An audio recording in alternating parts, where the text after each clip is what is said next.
오늘 지난주부터 우리 찬양대 찬양을 이렇게 시작을 또 다시 재개가 됐는데 너무너무 감사드립니다. 힘든 시기입니다만 그래도 주를 위해서 헌신하고 또 생명을 드리는 것이죠. 자기 시간을 쪼개고 건강을 드리고 또 자신의 하나님 주신 달란트를 최선을 다해서 이렇게 섬겨주시는 우리 찬양대원들 참 축복하고요.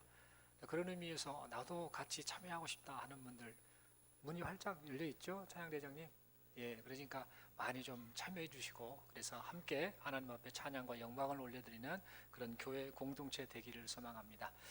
어쨌든 이 모든 것이 다 하나님의 은혜이지요. 그래서 우리 서로 이 시간에 한번 인사하겠습니다. 하나님의 은혜입니다. 이 고백하겠습니다. 우리가 하나님 은혜 아니고는 살 수 없는 존재라는 이 고백이 일평생 있기를 소망합니다. 오늘 저는 간음하지 말라 이 제목을 가지고 함께 하나님 말씀 받을 텐데요. 우리가 지금 10계명을 계속 다루다 보니까 또 7번째 계명, 7계명 간음에 관한 또 말씀을 또 나누게 됩니다. 조금 이제 조심스럽기도 하고 또 두렵기도 하고 또 그렇습니다만 이 말씀을 통해서 하나님 주신 그 은혜 누리고 또 이렇게 살기를 소망합니다.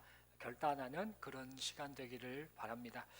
이 간음이라는 단어를 제가 어렸을 때 이제 학교 다닐 때 이 단어를 영어로 이제 외웠던 기억이 납니다. 이 간음이라는 단어가 영어로 adultery라는 단어를 쓰고 있거든요.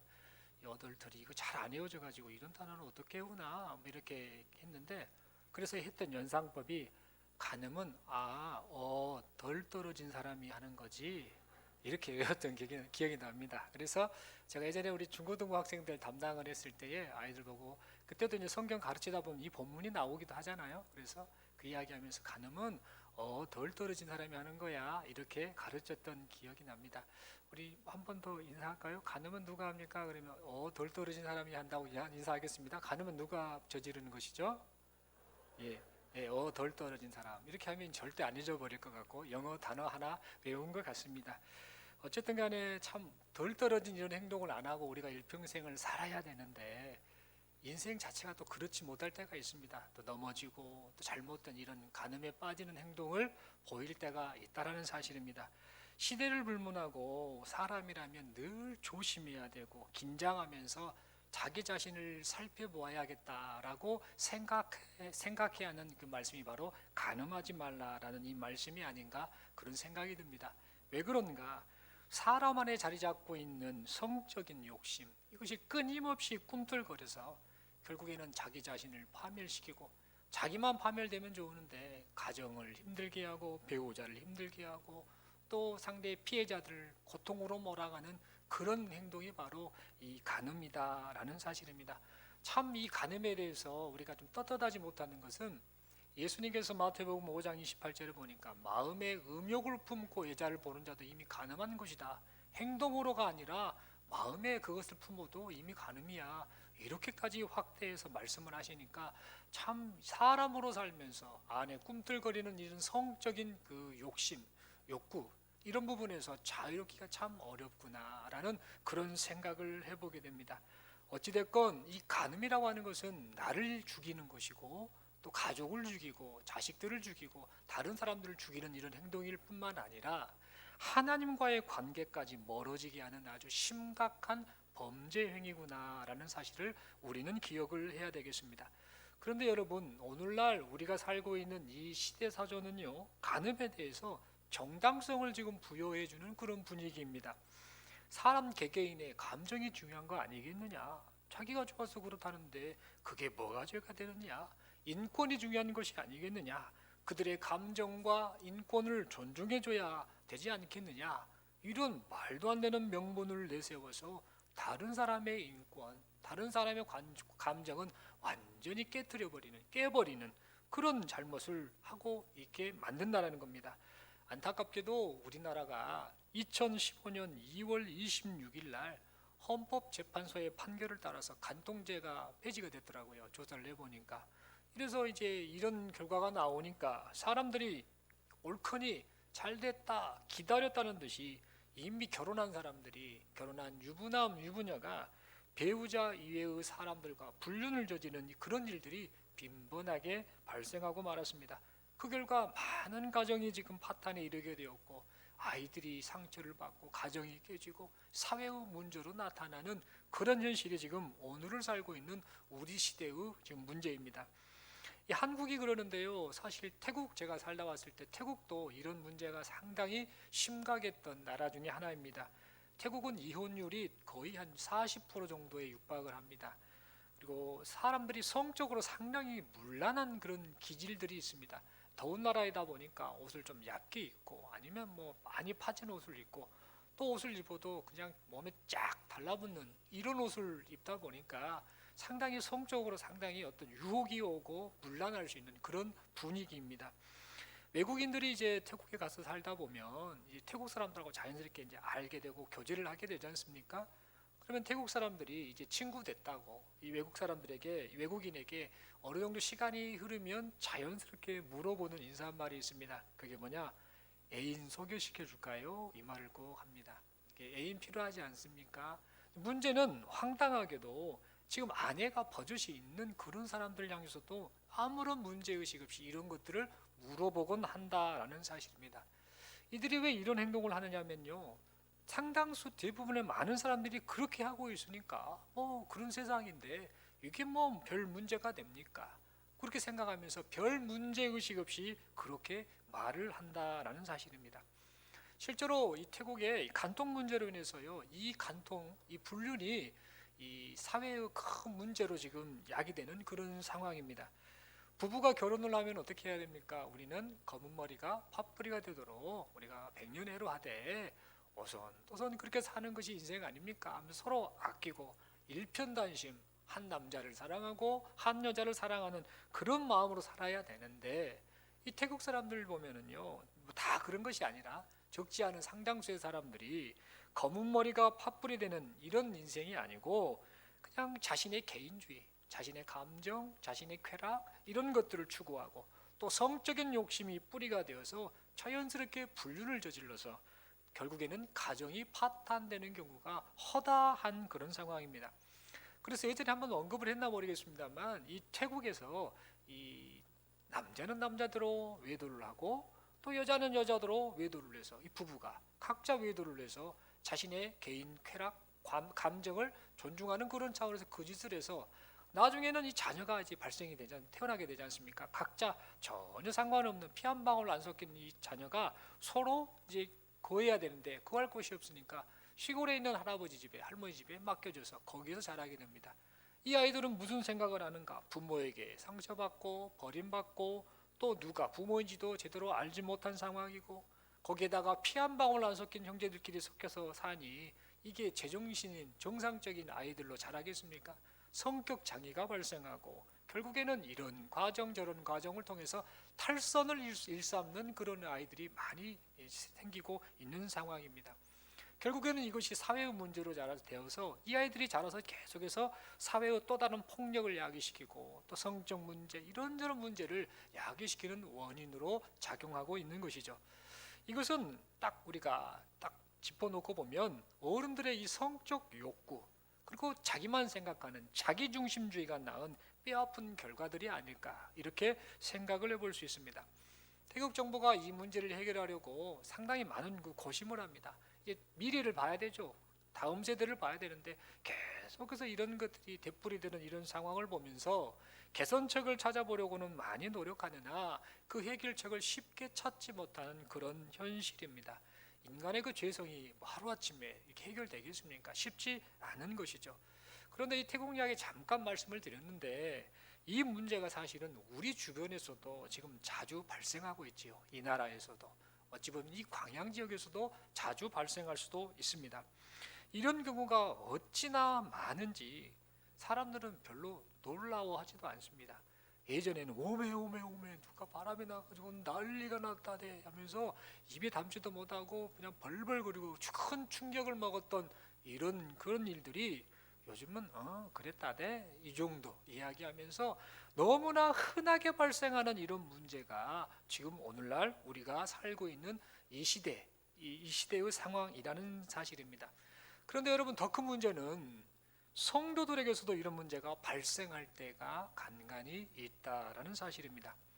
이렇게 이야기하다 보면 뭐 인간이 살다 보면 그럴 수 있지 않겠는가라고 이렇게 적당한 이해와 변명을 우리가 말할 수 있는데, 사실 이러한 것들을 적당한 변명과 그런 이해로 그냥 문제를 넘기기에는 가정 파탄의 상처 그리고 피해자들의 고통이 너무 크다라는 사실입니다. 이런 상황인데, 그렇다면 하나님께서는 하나님의 말씀을 통하여서 이 간음, 음행에 대하여서 어떻게 말씀하시는가, 우리가 함께 좀 생각을 해볼 필요가 있겠습니다. 하나님께서는 성경을 통해서 음행하는 자에 대해서 엄벌을 내리셨습니다. 하나님께서는 음행하는 자에 대해서요, 돌로 쳐 죽이라라고 그렇게 명령을 하셨습니다. 그만큼 절대 해서는 아니 되는 행동이라는 것이고, 그 행위 자체가 공동체를 파괴하는 행위라는 것을 분명하게 이 말씀을 통해 드러내신 것이죠. 신명기 22장 23절 24절의 말씀을 보면 행음에 대하여서 약혼자 여자가 다른 남자와 불륜을 저지르면, 약혼을 한 여자가 다른 남자와 불륜을 저지르면 그 둘 다 돌로 쳐 죽여야 된다라고 그렇게 말씀합니다. 처녀인 여자가 남자와 약혼한 후에 어떤 남자가 그를 성읍 중에서 만나 동침하면 너희는 그들을 둘 다 성읍 문으로 끌어내고 그들을 돌로 쳐 죽일 것이니, 그 처녀는 성 안에 있으면서도 소리 지르지 아니하였으며 그 남자는 그 이웃의 아내를 욕보였음이라. 너는 이같이 하여 너희 가운데서 악을 제할지니라 라고 하나님이 그렇게 말씀을 해주셨습니다. 구약에서 이 음행을 저지른 자는 돌로 쳐 죽였는데, 이 전통이 신약 시대에서도 그대로 이어졌습니다. 요한복음 8장 5절을 보면 이제 간음하다가 현장에 잡힌 여인을 서기관과 바리새인들이 이제 잡아와서 예수님께 묻는 장면이 있죠. 그러면서 하는 말이, 모세의 율법에 의하면 이런 간음한 여자는 돌로 쳐 죽이라고 했습니다. 예수님 어떻게 하실랍니까? 이렇게 물었던 그런 내용이 나옵니다. 이처럼 음행의 결과가 하나님 앞에서 심각한 죄악이라는 것을 우리는 알 수 있는 것이죠. 구약에서나 신약에서나 음행은 돌로 쳐 죽임을 당해야 될 하나님 앞의 죄다라는 것을 우리는 알 수 있다는 겁니다. 그래서 하나님께서는 자기 백성이 음행을 저지르지 않도록 음행의 문화를 경계해라, 멀리해라라고 그렇게 명령을 하셨습니다. 레위기서 19장 29절의 말씀을 보면 이렇게 기록합니다. 네 딸을 더럽혀 창녀가 되게 하지 말라. 음행이 전국에 퍼져 죄악이 가득할까 하노라. 이렇게 말씀합니다. 하나님께서 이렇게 말씀하신 이유는 이스라엘 백성들이 이제 가나안 땅에 장차 살게 될 텐데, 그 가나안 땅이 어떤 상황이냐? 이 가나안 땅에는 지금 매춘행위가 성행을 했거든요. 그래서 그곳에 이스라엘 백성이 거기 가서 살면 자연스럽게 그것을 보고 듣고 경험하다 보니까 그 영향을 그대로 받아서 그런 똑같은 짓을 할 것을 염려하셔서 그것을 하나님께서 말씀을 통해 금하신 것입니다. 당시 가나안 족속은 농작물의 풍부한 수확을 위해서 이 신전의 바알 신전의 창녀와 이제 성적 교합을 합니다. 그래서 이 사람들이 성적 교합을 해서 그 모습을 보던 가나안 신 바알 아스다롯이 그것을 보고 이제 그 가나안 족속에게 비를 내리고 풍요로움을 주고 복을 준다라고 가나안 족속들은 그렇게 믿었습니다. 그래서 이렇게 이런 믿음과 신념을 가지고 있었던 그들은 풍요와 만족을 위해서, 자기 만족을 위해서, 자기의 풍요로움을 위해서, 자기 쾌락을 위해서 모든 사람들이 누구나 자연스럽게 이 신전 앞에서 성적으로 타락을 일삼고 말았습니다. 이것이 그들의 문화였습니다. 누구도 말하지 않는 당연한 행동이었습니다.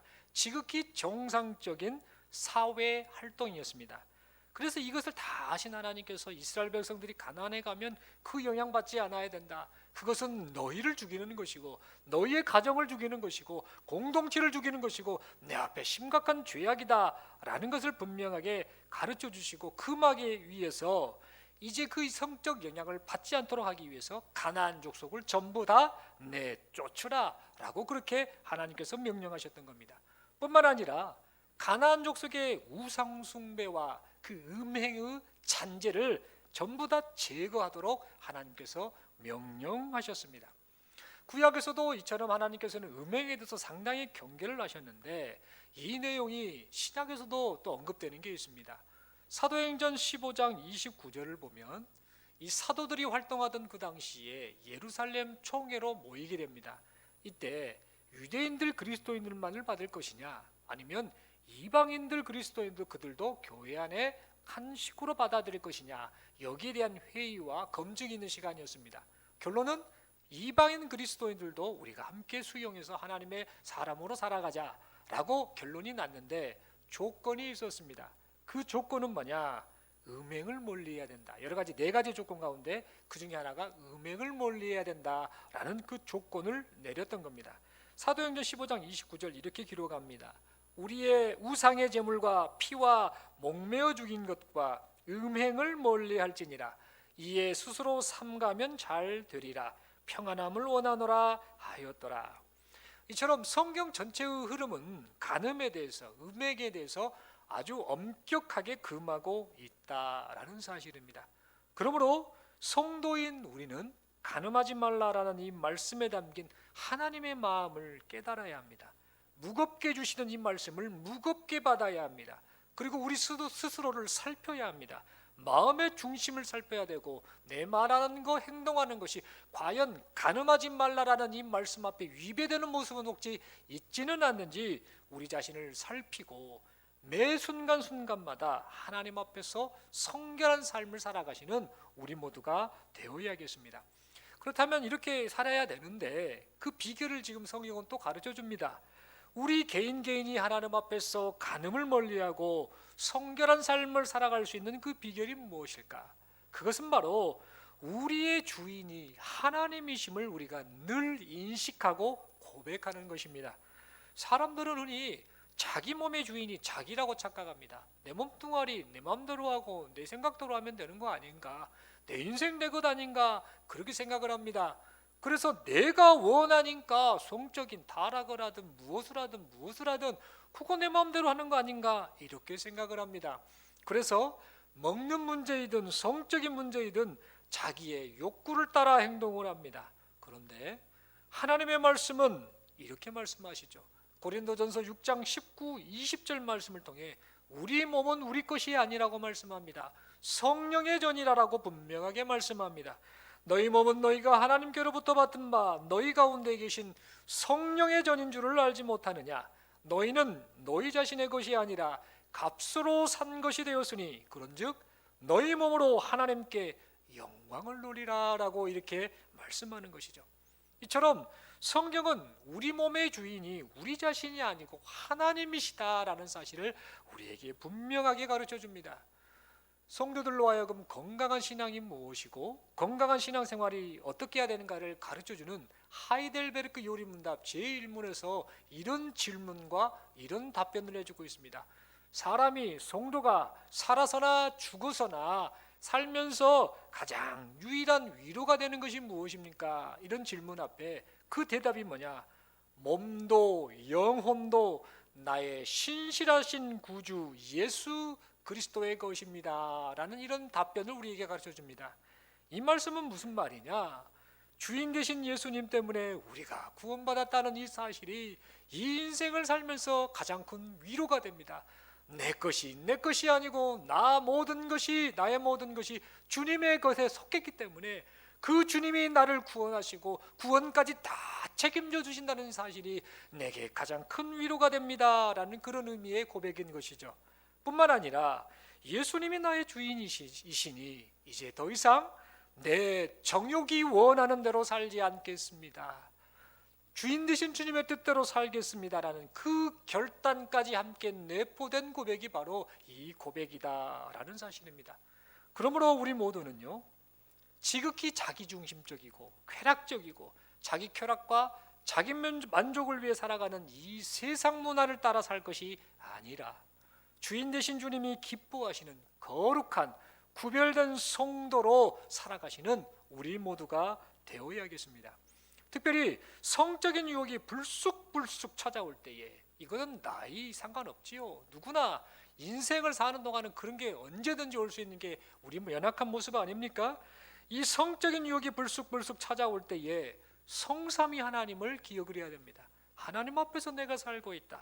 그리고 그 하나님께서 나를 구원하시기 위해서 어떠한 은혜를 베풀어 주셨는가를 깊이 생각하고 또한 내 몸과 내 영혼이 누구의 것인지를 더불어 생각하면서 성령 하나님의 도우심을 받아 이러한 유혹들을 과감하게 물리치며 승리하는 인생을 살아가시는 저와 여러분들이 되기를 바랍니다.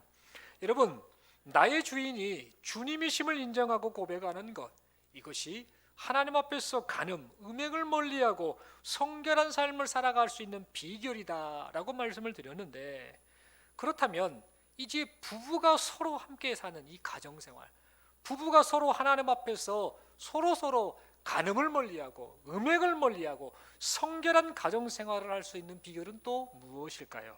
그것은 바로 결혼이 무엇인가, 그리고 결혼의 목적이 무엇인가를 바르게 이해할 때에 성결한 가정생활이 가능하다라는 사실입니다. 여러분, 흔히들 사람들은요, 혼인관계를 남자와 여자의 두 사람의 관계로만 보는 경향이 있습니다.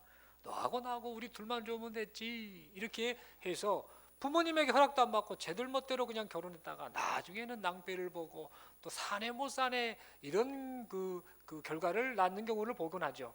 또 흔히 사람들은 이 혼인관계는 남자 여자와의 관계뿐만 아니라 집안 간의 관계다, 이렇게 보죠.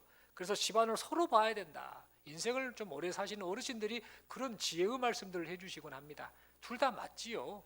두 사람의 관계도 좋아야 되고 또 그 집안의 관계도 서로 잘 봐서 맞아야 되는 것이 결혼에 있어서 중요한 요소이기도 합니다.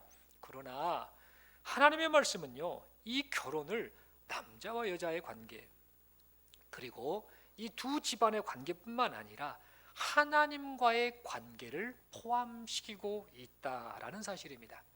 창세기 1장 28절을 보면은요, 하나님께서는 사람에게 생육해라, 번성해라, 땅에 충만해라 라고 문화 명령을 내려주셨습니다. 그리고 이 사람에게 그 명령을 잘 감당하기 위해서 너희는 주인 되신 하나님의 청직이다라는 사실을 말씀하시면서 세상을 다스리고 하나님의 뜻을 따라 살도록 그렇게 명령을 내주셨습니다. 그리고 이런 문화 명령, 이런 사명을 부여받은 존재라는 사실을 늘 잊지 않고 기억하도록 하시기 위해서 에덴 동산 중앙에 선악을 알게 하는 나무와 생명나무를 중앙에 딱 두시면서 그것을 보면서, 그래, 나는 청지기의 인생을 사는 존재야. 하나님이 창조주 되시고 나는 피조물이고 하나님의 말씀에 따라 순종해야지, 이렇게 이것을 기억하며 살아가는 존재, 그가 바로 사람 아담이었습니다.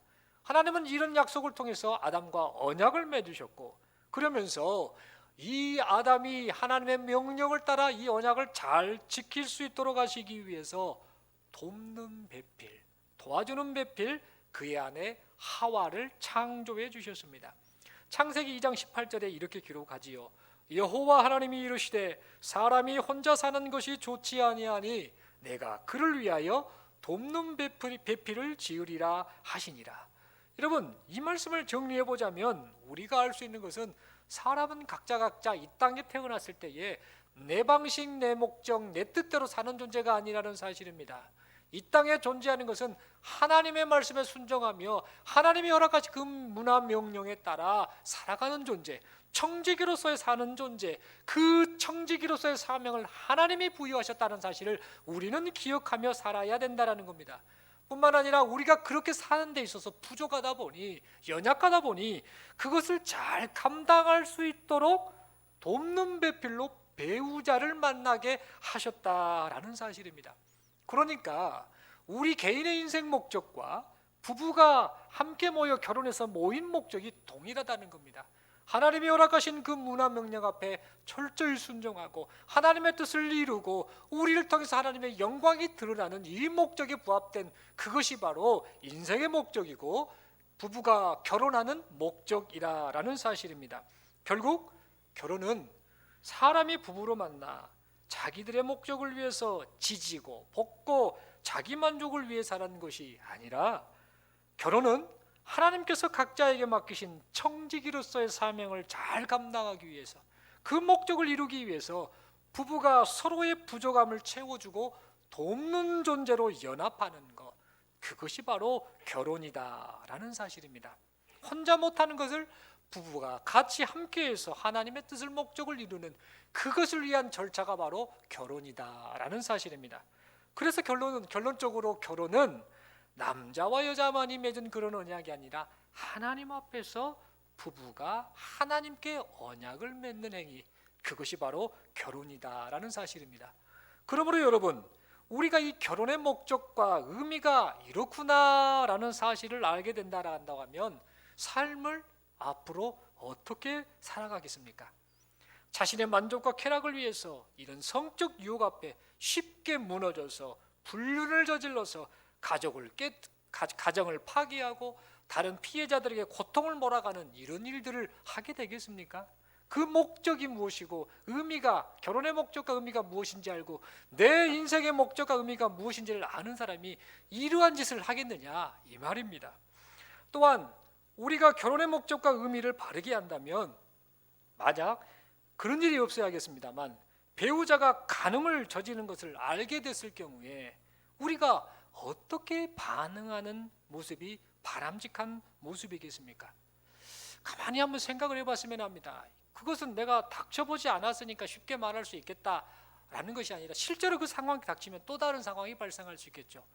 이런 예를 들면 좀 별로 좋지 않은 불미스러운 예입니다만, 저희 아내가 만약에 바람이 났다라고 하면 제가 어떻게 하는지 여러분 잘 알고 계시겠죠. 예전에도 한번 바로 머리끄댕이 잡아 당기는 것은 당연한 거 아니겠습니까? 그거는 어쩔 수 없는 거면 목사라고 해서 그런 마음 안 생기겠습니까? 장로님들도 그런 마음 생기실 겁니다. 어르신들도 그렇고 젊은 부부들도 그렇고 자기 배우자가 지금 외도를 하면 그거 보고 멀쩡한 사람이 어디 있겠습니까? 마음속에서는 엄청난 그 배신감과 미움이 막 그냥 올라올 것이 당연한 것 아니겠습니까? 조금 그 미움 감정을 함께 한번 동참하는 차원에서 어떤 표현을 쓰고 싶냐면 때려 죽이고 싶은 마음이 분명히 있을 겁니다. 너무너무 그 배신감 때문에 힘들 겁니다.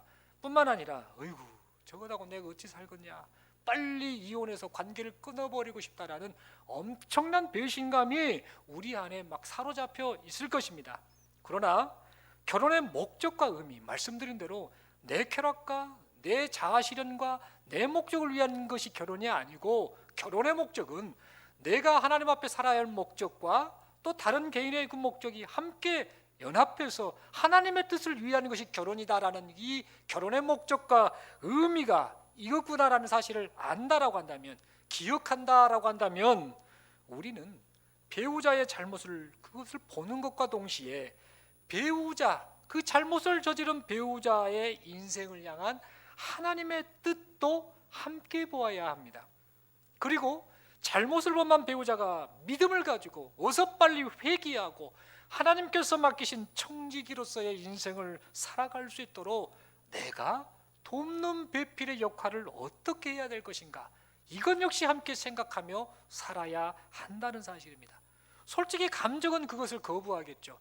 당장 때려 죽이고 싶고 당장 이혼해서 관계를 끊고 싶을지라도 하나님을 바라보며 또 참고 기도하는 모습이 바로 하나님 앞에 살아가는 부부로서 가정을 꾸려나가는 성도의 모습이다라는 사실입니다. 여러분, 성경을 보면 성경에는 이혼을 해도 괜찮아요 라고 허용하는 두 가지 조건이 있습니다.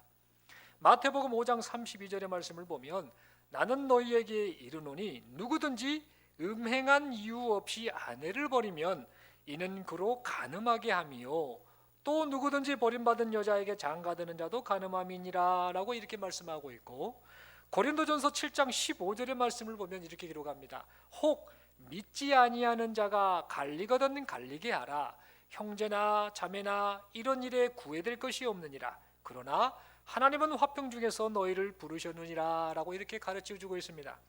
이 두 말씀을 간단하게 요약해서 설명을 드리자면, 이혼이 허용이 되기는 되는데 그 조건은 어떨 때인 경우냐, 배우자가 음행을 저질렀을 때는 가능하다 이렇게 말을 하고, 또한 종교가 달라서 종교적 갈등으로 인해서 도저히 살 수 없는 상황일 때는 또한 이혼이 가능하다라고 허용을 하고 있습니다. 그런데 잘 들어주십시오. 엄밀히 말씀을 드리자면 성경의 전체적인 그 흐름과 사상을 통해서는 하나님께서는 이혼을 원하지 않으십니다. 그러니까 이혼해라가 아니라 어쩔 수 없으면 이혼해야 되겠지만 그러나 원하지 않으신다라는 사실을 우리는 분명히 기억해야 된다는 겁니다. 우리가 음행을 저지른 배우자를 볼 때에 지금 막 정신이 제정신이 아니겠죠. 밉겠죠. 어찌할 바를 모르는 그런 배신감 때문에 힘들겠지요. 그러나 우리가 이 음행을 저지른 배우자를 볼 때 생각해야 될 것은 바람이 나가지고 몇 번이고 집을 뛰쳐나갔다가 또 다시 잡아다가 놓으면 또 바람나서 도망간, 어디 말씀에 나옵니까? 호세아서에 나오는 호세아의 아내였던 고멜, 그 여인의 모습, 그리고 그를 계속해서 데려오라고 하신, 호세아를 통해 데려오라고 하신 하나님의 마음을 우리는 기억을 해야 된다는 겁니다. 호세아서를 통해서 하나님은 무엇을 말씀하시느냐, 이 고멜이, 부인 고멜이 바람이 나서 나갔다가 또 데려다 오면 또 나갔다가 반복하는 이 고멜의 모습이 바로 이스라엘의 영적 상태다라고 말씀하신 것이죠. 너희가 그만큼 간음을 저지른 거야.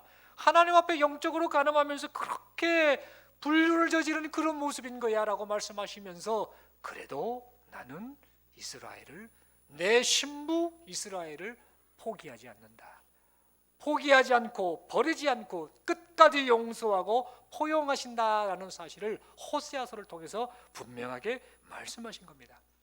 여러분, 이 하나님의 마음이 이렇구나라는 사실, 품어 안기를 원하고 용서하기를 원하고 돌이키기를 원하는 이 하나님의 마음을 안다라고 한다면 그런 일이 없어야겠습니다만, 만약 배우자가 간음을 저질렀을 경우에 우리의 마음 자세가 어떠해야 되겠습니까? 이것은 굳이 답을 안 해도 우리 스스로가 합니다. 저도 저희 아내의 머리끄댕이를 잡아 당기고 싶다가도 참아야 되겠지요. 그래, 그냥 머리를 짧게 스포츠로 깎소, 이렇게 말할 수도 있겠지요. 그만큼 그 미운 감정을 내려놓고 하나님 앞에, 그래 하나님의 마음이 이것이지라는 그런 인내의 모습이 있어야 한다라는 사실입니다. 예수님께서는 요한복음 8장 11절의 말씀에서 이렇게 말씀하죠. 아까 가늠하다 현장에 붙잡힌 여인, 그 여인을 향해서 용서를 해버리십니다. 그러면서 정죄하지 않는다고 말씀하시면서 하시는 말씀이 다시는 이와 같은 죄를 범하지 말라라고 그렇게 말씀하셨음을 봅니다. 하나님의 마음, 그리고 이 예수님의 용서의 마음을 기억한다라고 한다면 우리가 그런 일이 없어야겠습니다만, 또 반복해서 말씀드렸듯이 그런 일이 없어야겠습니다만, 만약 배우자가 간음을 저질렀을 경우에 우리의 마음 자세와 행동이 어떻게 해야 될 것인가, 우리가 함께 좀 생각을 해보아야겠습니다. 여러분, 고린도전서 7장 13절 14절의 말씀을 보면 아까 말씀드렸던 종교가 다른 사람, 이 배우자와 사는 게 너무너무 힘들 경우는 이제 이혼을 허용은 합니다만 다른 조건이 있습니다. 이 종교가 다른 이 배우자가 자기와 지금 계속해서 살기를 원하는 겁니다. 당신과 사니까 좋소, 종교적 갈등이 있다 할지라도 살니까 좋소, 이렇게 말을 할 경우, 이럴 경우에는 이혼을 하지 않도록 지금 권면하고 있다라는 사실입니다. 왜 그럴까요? 그 이유가 무엇일까요? 그 이유는 종교가 다른 사람이랄지라도 배우자랄지라도 같이 살면서 내가 상대방, 그 배우자를 위해서 기도하고 사랑으로 복음을 전하다 보면 사람의 구원을 책임져 주신 하나님께서 하나님의 정하신 때에 그 배우자에게 은혜를 베푸셔서 그가 구원받을 수도 있기 때문이다라는 사실입니다. 그러니까 우리는 당장 내가 처한 그 상황만을 보고 그 문제만을 볼 것이 아니라 이런 상황 가운데서도 모든 뜻을 이루고 계신 그 하나님, 그 하나님을 바라보고 인생을 향하신 목적을 가진 하나님을 바라볼 때에 우리가 감정이 힘들고 고통스럽고 지치고 어찌할 바를 모르는 그런 상황이랄지라도 우리가 충분히 인내하고 참고 견딜 수 있다라는 사실입니다. 사랑하는 성도 여러분, 결국 하나님께서는 성도가 배우자의 간음이나 종교적 갈등과 같은 이혼할 사유가 있다 할지라도 하나님의 마음으로 품어 안기를 원하신다라는 사실입니다. 참으로 어렵고 힘들겠지만 그렇게 살기를 원하신다라는 사실입니다. 사랑하는 성도 여러분, 말씀의 결론을 맺겠습니다. 인생을 살면서 간음하지 말라라는 말씀에 자유로울 수 있는 사람은 단 한 사람도 없을 겁니다. 왜 그런지 아시죠? 어느 순간 우리 자신이 간음을 일삼는 그런 가해자가 될 수도 있기 때문입니다. 언제 어떻게 음행의 유혹 앞에 무너질지 모르는 그런 연약한 존재가 바로 우리 자신이기 때문입니다. 이렇게 연약한 우리가 반드시 잊지 말아야 할 것은 내가 주인이 아니다. 내 몸도 내 영혼도 내가 주인이 아니다. 하나님이 주인이시다. 다시 말해 나의 주인이 누구이신가에 대한 분명한 인식과 고백이 있어야 한다는 사실입니다. 우리의 주인은 우리 주님이시죠. 아멘이십니까? 우리 몸은 성령님께서 거하시는 그런 성전이다라는 사실을 우리는 잊지 말아야 합니다. 그러므로 내 몸, 내 인생, 내 것이니까 내 마음대로 행하며 살겠다라는 어리석고 교만한 생각을 온전히 버리고 주인 되신 주님의 뜻대로 삶을 성결하게 살아가시는 저와 여러분들이 되시기를 바랍니다. 특별히 음행이나 불륜과 같은 성적인 죄악을 저지르지 않도록 하나님 앞에서 우리 자신을 늘 살피는 삶을 살아야겠습니다. 여러분, 사람은 속일 수 있습니다. 사람들 살면서도 때가 되면 드러나기도 하고 안 드러나는 그런 일도 있고, 그래서 사람은 적당하게 어느 정도 속일 수 있습니다. 그러나 하나님은 속일 수 없다는 것. 하나님은 다 보고 계시고 다 듣고 계시고 다 알고 계신다는 것. 이것을 우리가 생각하면서 하나님 앞에 성결한 마음, 성결한 삶을 살아가시는 저와 여러분들 되시기를 소망합니다. 그리고 우리의 인생의 목적이 하나님께서 허락하신 청지기로서의 삶을 살라라는 것, 이것이 내 인생의 목적이라는 것, 그리고 이 청지기로서의 삶을 잘 감당할 수 있도록 해주시기 위해서 배우자, 돕는 배필인 이 배우자를 만나게 하셨다는 것, 그리고 그 배우자를 내가 도와주는 배필로서의 역할을 해야 된다는 것, 이것을 우리가 기억을 하면서 하나님의 뜻에 순종하는 삶이 되도록 부부가 함께 서로의 부족함을 채우고 권면하고 격려하며 살아가시는 저와 여러분들 되시기를 소망합니다. 더 나아가서 또 반복해서 말씀드립니다. 그런 일이 없어야 되겠죠. 정말 그런 일이 없어야 되는데 배우자에게 간음의 문제가 발생하였을 때 이때 정말 하늘이 무너지는 그런 고통이 있겠지요. 엄청난 배신감 때문에 그 감정을 어찌할 바를 몰라 고통스럽겠죠. 그렇지만 죽을 죄를 지은 죄인까지도 용서하시고 포용하시며 어서 돌아와라, 어서 돌아와라라고 원하시는 그 하나님의 마음을 생각하면서 용서와 포용, 그리고 배우자를 위해서 기도하는 우리 모두가 되어야겠습니다. 그리하여서 성적 타락이 극에 달한 이 세상 속에서 사는 사람들이 거룩하신 하나님의 백성으로 살아가는 우리의 삶을 보고서 그래, 저게 바로 사람다움이야, 저게 바로 참 가치 있는 인생이고 정말 저 모습이 본받을 만한 모습이야 라는 것을 인정하고 고백하면서 그들이 우리의 모습을 통해서 하나님께로 돌아오는 구원의 역사가 날마다 순간순간마다 나타나는 그런 놀라운 역사가 일어나기를 소망합니다. 뿐만 아니라 우리의 가정이 회복되었으면 좋겠습니다. 이런 모습을 보면서 자녀들이 그것을 보고 배우고 주변에 있는 사람들이 보고 배우면서 이렇게 사는 것이구나, 이것이 하나님 앞에 삶의 목적이고 성결한 모습이고 하나님이 기뻐하시는 모습이구나 라는 이런 것들이 실천되어서 가정이 회복되고 우리 주변이 회복되고 이 지역이 회복되고 이 나라가 회복되고 이 세상이 회복되는 그런 놀라운 일들이 나타날 수 있기를 간절히 바랍니다. 이러한 소망이 이루어지도록 성령 하나님께서 지금 이 순간에도 우리의 심령을 얼어만 주셔서 우리로 하여금 하나님 앞에 그 목적을 따라 살아가는 성결한 삶이 되게 하실 줄로 믿습니다. 우리 마지막으로 서로 인사하면서 이렇게 인사하겠습니다. 제가 아까 말씀드렸죠. 덜 떨어진 사람. 제가 질문을 드리면 덜 떨어진 사람이요, 이렇게 대답해 주시면 되겠습니다. 간음은 어떤 사람이 범합니까? 예, 우리는 절대 덜 떨어진 사람이 되지 않기를 소망하고요. 다시 한번 서로 이렇게 인사하겠습니다. 하나님 앞에서 순결하게 삽시다. 한 번 더 인사하겠습니다. 하나님이 보고 계십니다. 예, 이 사실만 인정하면 참 우리 인생이 참 귀하고 가치 있는 인생으로 살아가지지 않을까 그렇게 생각을 합니다.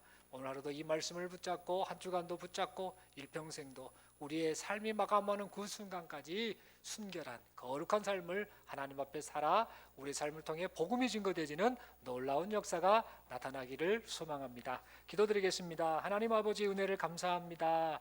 간음하지 말라 이 말씀 앞에 참 부끄럽고 떳떳하지 못한 우리의 인생 모습입니다.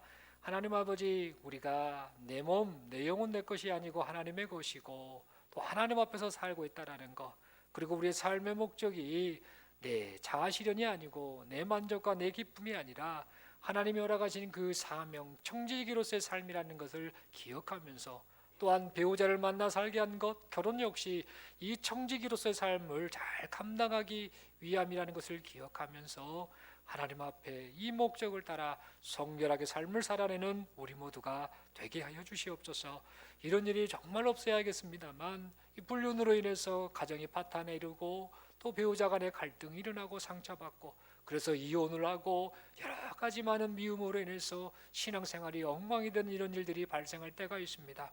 하나님, 우리의 마음을 어루만지시고 용서하고 포용하고 회복시키고 하나 되기 원하고 하나님의 나라 건설을 원하시는 그 하나님의 뜻을 깨달아서 저희가 하나님 아버지 배우자의 불륜이나 이런 잘못을 포용하고 위에서 기도하고 하나님께로 돌아오게 하는 그런 돕는 배필로서의 역할을 잘 감당하는 우리 모두가 되게 하여 주시옵소서. 이런 삶을 살아낼 수 있도록 성령 하나님 도와주심을 믿고 감사드리오며 우리 주님 예수님 이름으로 기도드리옵나이다.